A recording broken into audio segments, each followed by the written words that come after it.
उत्तर पूर्वના પવનો ફૂંકાતા રાજ્યમાં ફરી એકવાર તાપમાન ગગડ્યું છે। ત્યારે હવામાન વિભાગે રાજ્યમાં આગામી 48 કલાક શીત લહેરની આગાહી કરી છે। આગાહી મુજબ હજી પણ કડકડતી ઠંડી પડી શકે છે। નલિયામાં 10 ડિગ્રી ઉપર પહોંચેલું તાપમાન ઘટીને 6.2 ડિગ્રી નોંધાયું છે। આ સાથે નલિયા રાજ્યનું સૌથી ઠંડુ શહેર રહ્યું હતું।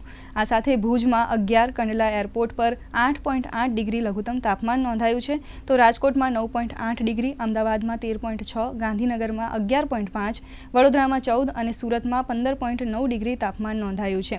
બીજી તરફ ઉત્તર ભારતમાં હાલ હિમવર્ષાથી લોકો ઠૂંઠવાયા છે। ત્યારે આગામી દિવસોમાં ઉત્તર ભારત અને પૂર્વોત્તર રાજ્યોમાં હળવાથી મધ્યમ વરસાદની આગાહી કરાઈ છે, જ્યારે સિક્કિમ, અરુણાચલ પ્રદેશ, આસામ અને મેઘાલયમાં છૂટાછવાયા સ્થળોએ કરા પડવાની સંભાવના છે।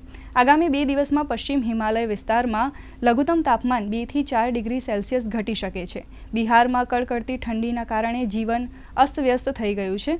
પટના અને પૂર્વ ચંપારણ જિલ્લામાં કોલ્ડ વેવની ગંભીર સ્થિતિ છે। દિલ્હીમાં પણ ધુમ્મસની શક્યતા વ્યક્ત કરવામાં આવી છે।